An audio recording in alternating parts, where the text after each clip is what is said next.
Hello everyone, welcome to explanation. So आजको video कुनै particular question त छैन तर मैले दुईटा क्वेशन यहाँ सल्भ गरिदिरहेको छु which is एउटा चाहिँ ASCII भ्यालु प्रिन्ट गर्ने टेबल है. सो ASCII भ्यालु सबैलाई थाहा होला. ASCII भ्यालु भनेको के हो त हरेक क्यारेक्टरको चाहिँ हामीसँग एउटा इन्टिजर नम्बर हुन्छ त्यसलाई हामी ASCII भ्यालु भन्छौं र आज हामी त्यही ASCII भ्यालुको टेबल प्रिन्ट गर्न गइरहेछौं है. सो कुनै पर्टिकुलर क्वेशन त हैन तर यतिकै र्यान्डम दुईटा क्वेशन छ र एउटा भनेको चाहिँ मल्टिप्लिकेसन टेबल चाहिँ हामी प्रिन्ट गर्न गइरहेछौं है. So let's start with ASCII भ्यालुको टेबल प्रिन्ट गर्ने.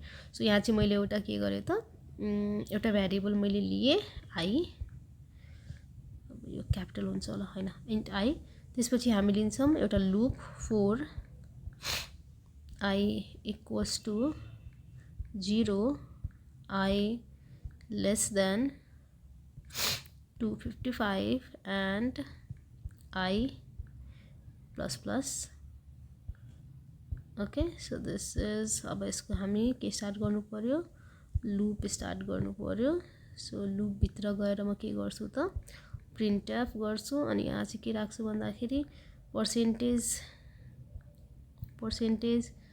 D equals to percentage C अनि यहाँ चाहिँ हामी राख्छौं स्ल्यास टी स्पेसको लागि. ओके, स्पेसको लागि राख्छौं र यहाँ चाहिँ म के राख्छु कमा I. I think that's all the code. So see, this is the ASCII value को table. यहाँ चाहिँ certain कुराले सपोर्ट गरेछ हैन. सो क्वेशन मार्क गरिदिएछ. हेर्नुभयो भने 97 को भ्यालु यहाँ स्मलले देखाइरहेछ. त्यस्तै गरेर 65 का छ, 65 को भ्यालु क्यापिटलले देखाइरहेछ, 66 को भ्यालु बी देखाइरहेछ है, 67 को value. So this is the ASCII value table. Proper तरिकाले त आएन है. ओके, सो नेक्स्ट अब हामी मल्टिप्लिकेसन टेबल एउटा प्रिन्ट गरेर हेर्छौं. त्यसपछि म यो सिरिज यही स्टप गर्छु होला and I'll go for new chapter that is function है.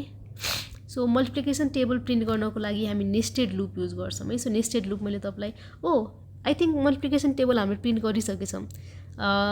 नेस्टेड लूप वाला च्याप्टरमा मैले बनाएको छु भिडियो. सो अहिले मल्टिप्लिकेसन टेबल नगरौँ, म तपाईलाई चाहिँ एउटा क्यारेक्टर वाला चाहिँ न्युमेरिकल गराइदिरहेको छु. ओके, सो यो म यही इन्ड गर्छु. नेक्स्ट भिडियोमा म तपाईलाई अर्को क्वेशन गराउँछु है.